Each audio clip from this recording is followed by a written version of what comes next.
kung saan kami nag-check-in. Lakas mo ate, kasi naka-belter lang tayo eh. Tapos yun, parang may munting lanay doon.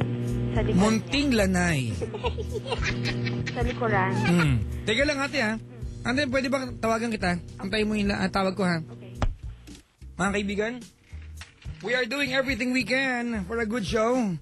Diyan lang po kayo. Ay, busy. Sabi ko. Ayun na. Busy pa rin.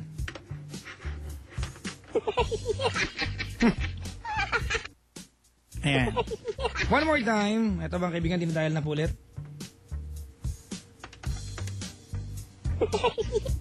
Salam sa busy. What happened? Let's keep on trying, mga kapatid.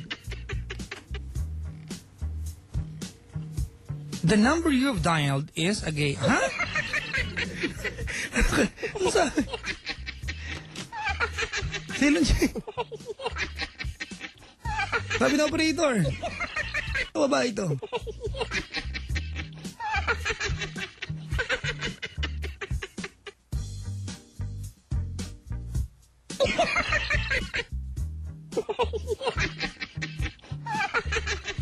Ha? O dapat di...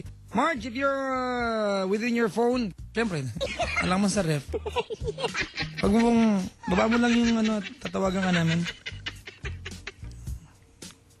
The number you dialed, si Elon Ching is a bisexual, sabi niya. Ayan o. Ayan, nagre-ring. Marge? Okay. I'll call back again, ha? Call back na again pa. Bobo talaga ng DJ. Sa pa, mga kaibigan.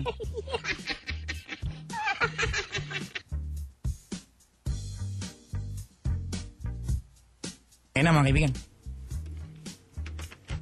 Hello? Hello? O, di ba linaw? Ay, nako. Ay, naku, Papa Good Jack. job. Bakit nawawala? Napaka-multitasker ko talaga. Naglalawa pa ako nito, sabay. Abot ko na sa buwan. Sige, ate, tuloy mo na. Okay, nasan ka? Anong part kayo ng boyfriend mo nandun? Wala tayo. Sa doon sa likuran ng kwarto namin. Likod ng kwarto ninyo. Na may maliit na lanay. Ano ba lanay? Na yung parang, ang tawag dun sa probinsya, sa Tagalog, sa amin. Sa inyo? Di pwede sa Parang, amin? parang munting garden siya na may mga tubig-tubig. Parang gano'n. Okay. Lanay. May tubig-tubig wetlands. Okay, go. Tapos. Tapos yun, doon kami nag-uusap. Doon sa na yun. Although magkaiba kami ng kwarto kasi kasama ako ng mga pinsan. Siyempre, plastikan, di ba? Kunyari, di ka tatabi ng boyfriend mo. Hindi. Promise, Papa Jack, parang namin yun sa sarili namin. Never gambler ever? Hindi po. And that was the first time, Papa Jack. Hindi never. Kailan to nangyari? Pa? Kailan nangyari to? April. When? Like this year? Yes. This year. Gano'ng katagal na kayo ng boyfriend mo? Magto 2 years na. Wala, sabi nyo lang pala yan. Panata. Otot mo blue. Wala na. Kasi nasira na nga. Tuloy, tapos? Tapos yun, doon kami nag-uusap. Kasi yung mga pinsani namin is, syempre, resort, nasa beach sila. So kami lang dalawa na iwan doon sa kwarto, nag-uusap, parang ganon. Tuhan. Tapos hanggang dumating doon sa punto na, na kami, parang magkatabi kami. Tapos nagkikis siya mahilig kasi siya magkis sa tenga. Sa tenga. Oh my God! Weak spot yan, di ba? Ano yun? Weak spot. Pag ginikis yung tenga ko, bakit di kumikis sa akin? Teka lang, sino? Meron ba? Wala. I do not allow anyone. Uy, hindi nga. Sige, dagdagan mo ba? Sorry kung sa si Lunching. O tapos? Tapos yun, nagkikis siya sa tenga ko. Teka lang ha. Si Lunching, Yung pwede mo describe. Ha? Tuloy tapos. Ano describe? Wala. Tuloy tapos. Tapos yun. Oh. Tapos yung kiss niya napupunta na sa noo. Oh. Sa ilong. Parang gandi. Pero kita mo na Papa Jack, di naman maganda yung ilong ko, di ba? Oh. Teka, titignan ko lang. Ay, oo nga, sa ilong. Ito yung mga ilong pag umiti kumakalat eh.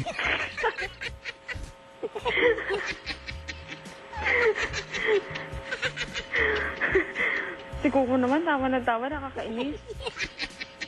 At kinis ka sa ilong. Hindi kumalat to.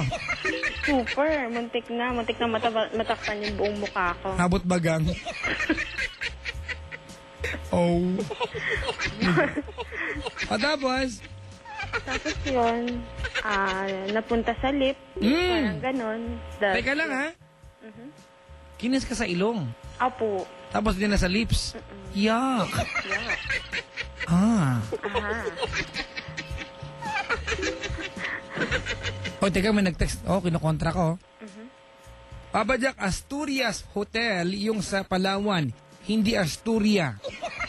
Ano daw? Asturias. Anong Asturias? Ano yung T.O. yun? Oo. Oh. Oh, wala ka pala ha? Astoria, sir, hindi Astoria. Sabi niya Asturias. Astoria. Astoria. Oh. Yes. Sabi niya walang beach doon, pool lang.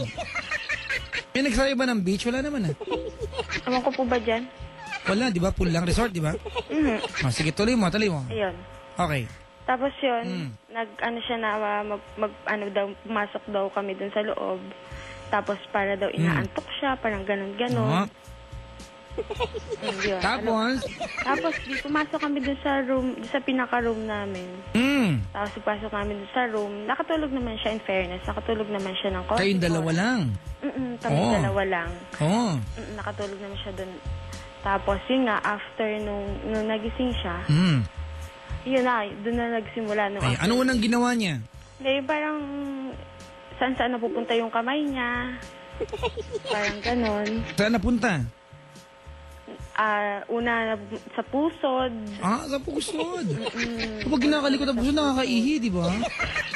Di ba? Try mo, try mo. Di ba? Teka lang, gaano ba dapat kadalas linisin na pusod sa mga nursing? Gaano kadalas? Tuwing madumi. Kasi ako pagkaligo naman, cotton buds lang ginagawa. Sa pusod? Yak, di ko ginagawa yan. Ha? Hindi ko ginagawa. Ano hindi? Hindi ko nililinis yung pusod ko, nakikiliti ako eh. Ew. Oo nga, sinasabong ko naman pero hindi ko kino-cotton buds. Ha?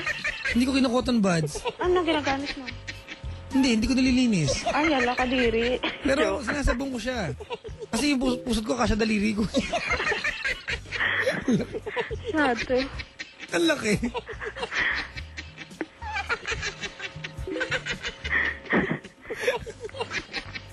Hindi ka advisable ba na araw-araw?